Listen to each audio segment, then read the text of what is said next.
Hello guys, welcome to IMIS academy.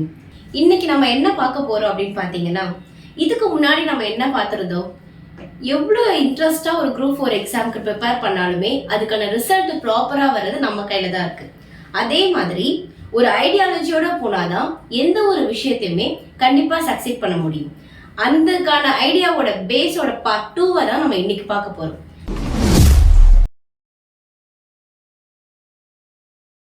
இதுக்கு முன்னாடி ஒரு கிளான்ஸ் ஒரு சிலபஸ் இருக்கு அப்படின்னும் போது சிலபஸ் மொத்தத்தை எப்படி படிக்கலாம் அப்படின்னு பார்த்தோம்.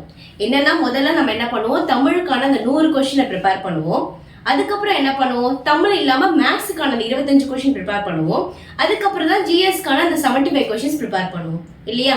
இப்போ அதே மாதிரி இப்போ 3 பார்ட்டா பிரிச்சாச்சு. 200 கொஸ்டின்ஸை 3 பார்ட்டா பிரிச்சாச்சு. Tamil, maths and GS. இதுதான் எல்லாருமே யூஸ்வலா சொல்றதும். ஆனா தமிழுமே நம்ம ஈஸி நினைச்சிட்டு இருக்கோம் இல்லையா. தமிழ் இப்ப நம்ம ப்ரிப்பேர் பண்ண போறோம் அப்படின்னா அதுக்குமே ஒரு ப்ராப்பர் மெத்தட் இருக்கு. 100 கொஸ்டின் ப்ரிப்பேர் பண்றோம், ஓகே, அதை கரெக்டா பண்றோமா இல்லையான்றது நம்மளுக்கு ஒரு கேள்வி தானே. ஸோ அந்த 100 கொஸ்டின் எப்படி ப்ரிப்பேர் பண்ணணும் அப்படின்னு பார்த்தீங்கன்னா, எல்லாருக்குமே தெரிஞ்சது தான், நம்மளோட டிஎன்பிஎஸ்சில இருந்து குரூப் 4க்கான சிலபஸை அப்டேட் பண்ணிட்டாங்க. அஃப்கோர்ஸ் குரூப் 2க்கும் அப்டேட் பண்ணியிருக்காங்க. ஸோ குரூப் 4க்கும் குரூப் 2க்கும் அப்டேட் பண்ணிட்டாங்க அப்படின்னு சொல்லும்போது குரூப் 4க்கான சிலபஸ் நீங்கள் பார்த்தீங்க அப்படின்னா இப்போ எப்படி கொடுத்துருக்காங்கன்றத உங்களுக்கு நான் தெளிவாக எக்ஸ்பிளைன் பண்ணுறேன். அதுலேருந்து எப்படி படிக்கணும் அப்படின்றதையும் நான் சொல்கிறேன், ஓகேங்களா. உங்கள் குரூப் 4 சிலபஸை நீங்கள் கையில் வச்சுருந்தீங்க அப்படின்னா, இல்லை பிடிஎஃபாக வச்சுருந்தீங்க அப்படின்னா, ஒரு தடவை பார்த்துட்டு நீங்கள் நான் சொல்கிறது கேட்டிங்க அப்படின்னா உங்களுக்கு நல்லா புரியறதுக்கான வாய்ப்பு இருக்குது, ஓகேங்களா. இப்போ நம்ம வீடியோக்குள்ளே போயிடலாங்களா.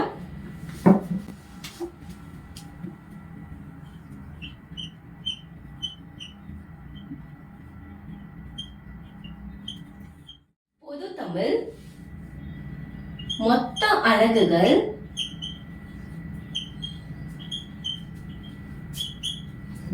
7 அலகுகள். சரிங்களா. மொத்த பொது தமிழ்ல 7 அலகுகள் கொடுத்திருக்காங்க. அதாவது யூனிட் வைஸ் பிரிச்சு கொடுத்திருக்காங்க. அந்த யூனிட் வைஸ் பிரிச்சு கொடுக்கும் போது முதல் அலகு, சரிங்களா, அலகு 1.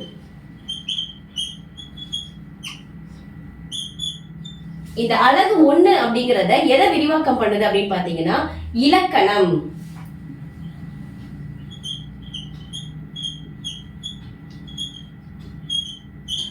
இலக்கணம் அலகு 1 எதை பத்தி சொல்ல வருது அப்படின்னா இலக்கணம். மொத்த இலக்கணமுமே இதுக்குள்ள அடங்குதுன்னு சொல்ல முடியாது. ஏன்னா நடுநாள்ல ஒரு சின்ன சின்ன இலக்கணமும் கேட்கறாங்க. ஆனா மெயினான பார்ட் அப்படின்னு சொல்லும்போது, முக்கியமான பகுதி அப்படிங்கிறது இந்த அலகு 1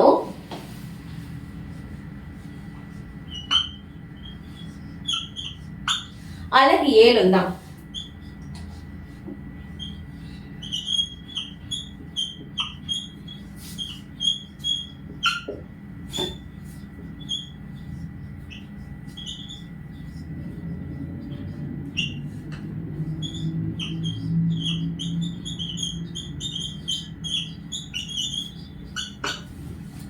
அலகு 1 இலக்கணம், அலகு 7 இலக்கியம் மற்றும் தமிழ் அறிஞர்களும் அவர்கள் செய்த தமிழுக்கு ஆற்றிய தொண்டும், ஓகேங்களா. ஏன் அப்படின்னா இந்த 2 அலகு மட்டும் ஏன் ரொம்ப முக்கியத்துவம் கொடுத்து நம்ம முதல்ல படிக்க ஆரம்பிக்க போறோம் அப்படின்னா, அலகு 1க்கு 25 கேள்வி வருது.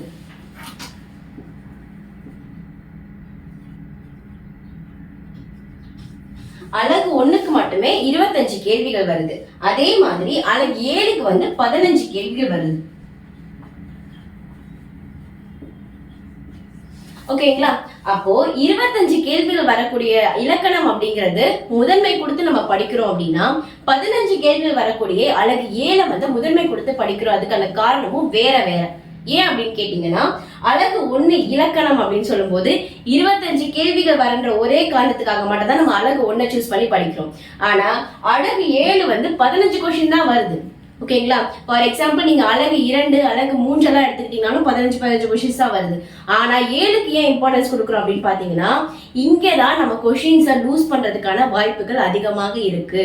ஏன் அப்படின்னா அதிகமா விடப்படக்கூடிய கொஸ்டின்ஸ் கேட்கறதுக்கான வாய்ப்புகள் இந்த அலகு 7ல தான் இருக்கு. ஏன்னா முக்கியமான ஒரு தலைப்பு என்னன்னு பாத்தீங்கன்னா, தமிழ் அறிஞர்களும் அவர்கள் செய்த தொண்டும், ஓகேங்களா. அதே மாதிரி இலக்கியங்கள்னாலே தெரியும் எங்க இருந்து கொஸ்டின்ஸ் எப்படி கேட்பாங்க அப்படின்றதே நம்மளுக்கு ஒரு ட்விஸ்டா தான் இருக்கும். ஸோ அந்த மாதிரி பேஸ் பண்ண கொஸ்டின்ஸ் தான் நம்ம என்ன பண்ணிடுவோம், லூஸ் பண்ணிடுவோம். மேக்ஸிமம் நம்ம படிக்க வேண்டிய ஸ்ட்ராங்கான படிக்க வேண்டிய ஒரு அழகு அப்படின்னு பார்த்தீங்கன்னா யூனிட் அப்படின்னு பார்த்தீங்கன்னா யூனிட் 7 தான். இந்த இடத்துல நீங்கள் கிளியர் ஆகிட்டீங்க அப்படின்னா மீதி இருக்க அந்த மேலே இருக்கு இல்லையா 6 இயல்கள், அந்த 6 இயல்கள் நீங்கள் புக் இருக்க டேட்டா மட்டுமே படித்தாலே போதும், நீங்கள் ஸ்ட்ராங் ஆகிடுவீங்க. ஓகேங்களா? அப் டு 10th வரைக்கும் நம்ம எல்லாமே படிக்கணும். பட் எல்லாமே படிக்கும்போது முக்கியத்துவம் கொடுத்து நம்ம படிக்க வேண்டிய இயல் அழகு 7. இந்த பார்ட்ல நம்ம ஸ்ட்ராங் ஆகணும். ஓகேங்களா? இது இல்லாம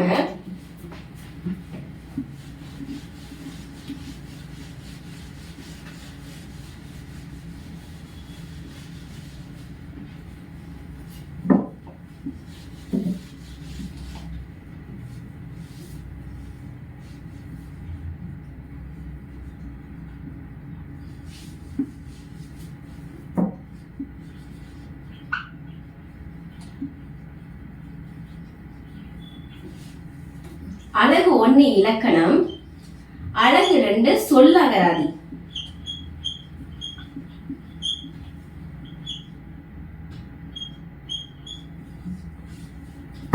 அழகு 3 எழுதும் திறன்,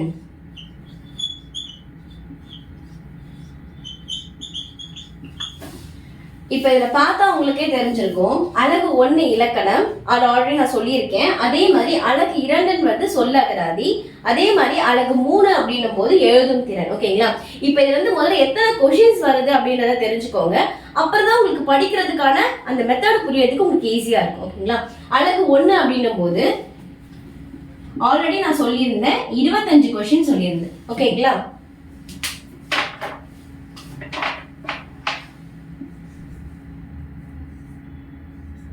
ஓகே, இப்போ வந்து அழகு மொத்தம் 7 நான் சொல்லியிருந்தேன். 7 அழகுகள்ல இந்த 3 அழகு நான் உங்களுக்கு முதல்ல எந்தெந்த கொஸ்டின் எவ்வளவு பார்ட்ல இருந்து வரும் நான் உங்களுக்கு எக்ஸ்பிளைன் பண்ணிடுறேன்.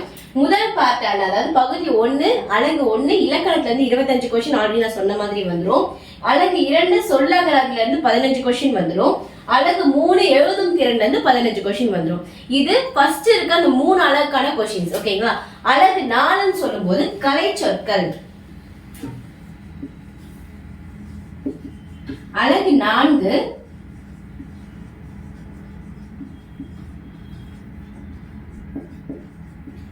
அழகு 4 கலை சொற்கள். கலை சொற்கள் இருந்து 10 கொஸ்டின் மட்டும் தான் கேட்பாங்க. ஓகேங்களா? இப்ப நீங்க படிக்கிற ஸ்ட்ராட்டஜி எப்படி இருக்கணும் அப்படின்னு பாத்தீங்கன்னா அழகு 1 அழகு 7 கம்பல்சரி ஸ்ட்ராங்கா படிச்சிடணும். ஆனா அதுக்கு அடுத்து நீங்க படிக்க வேண்டியது இந்த அழகு 2 அழகு 3 அழகு 4ல பார்க்கும்போது ஒவ்வொரு அழகு 2 அழகு 3ல தான் வந்து நிறைய டாபிக்ஸ் கொடுத்துருக்க மாதிரி இருக்கும். ஓகேங்களா? எதிர் சொல்லு, ஓரெழுத்து ஒரு மொழி, வேறுபடுத்துக, பிழை, அந்த மாதிரி நிறைய டாபிக் கொடுத்துருக்க மாதிரி இருக்கும். ஆனா அவ்வளோ டாபிக்ஸ்ல இருந்துமே ஒரு 15 கொஸ்டின் தான் வரும். ஆனா கலை சொற்கள் பார்க்கும்போது வெறும் கலை சொற்கள் மட்டும் தான் படிப்பீங்க. ஆனா அந்த படிக்கிற அந்த கலை சொற்கள்ல இருந்து மட்டுமே 10 கொஸ்டின் கேட்கறாங்க. ஒரே ஒரு டாபிக் தான் 10 கொஸ்டின். அப்ப அந்த ஒரு டாபிக்கை நம்ம ஓவராலா படிக்கும் போது நம்ம 10 கொஸ்டின் நம்மளால அட்டன் பண்ண முடியும் இல்லையா? சோ நிறைய டாபிக்ஸ் படிச்சு அதுல இருந்து 15 கொஸ்டின் அட்டன் பண்றதுக்கும் ஒரே டாபிக் படிச்சு 10 கொஸ்டின் அட்டன் பண்றதுக்கும் நம்மளோட ஸ்மார்ட்னஸ் அப்ப அங்கதான் வேலை செய்யணும். ஓகேங்களா? இந்த மாதிரி பிரிச்சு தான் நம்ம படிக்க போறோம். அதே மாதிரி அழகு 5ன்னு சொல்லும் போது வாசித்தல் புரிந்து கொள்ளும் திறன் ஒரு 15 கொஸ்டின் கேட்பாங்க. அழகு 6 அப்படின்னு சொல்லும் போது எளிய மொழிபெயர்ப்பு. இந்த எளிய மொழிபெயர்ப்புல வெறும் 5 கொஸ்டின் தான் கேட்பாங்க. ஆனா ஒரே ஒரு டாபிக் எளிய மொழிபெயர்ப்பு.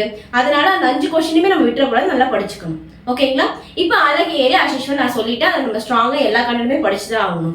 இந்த மாதிரி தமிழை பிரிச்சு வச்சு நம்ம படிக்கும் போது கண்டிப்பா நம்மள வர குரூப் 4ல 100 கொஸ்டின்ஸ்க்கு கண்டிப்பா 99 கொஸ்டின்ஸ்க்கு மேலேயே உங்களால போட முடியும். எக்ஸாக்ட்லி 100 கொஸ்டின்ஸ் போட முடியும். அந்த 100 கொஸ்டின்ஸ் நம்ம போடுறோம் அப்படின்னா மீதி இருக்க 100 கொஸ்டின்ஸ்ல 25 மார்க்ஸ் எப்படி ஸ்கோர் பண்ணலாம் மேக்ஸுக்கு, பிளஸ் 75 மார்க்ஸ் நம்ம ஜிஎஸ்க்கு எப்படி ஸ்கோர் பண்ணலாம் அப்படின்றத அடுத்தடுத்த வீடியோல நம்ம பார்க்கலாம். ஓகேங்களா?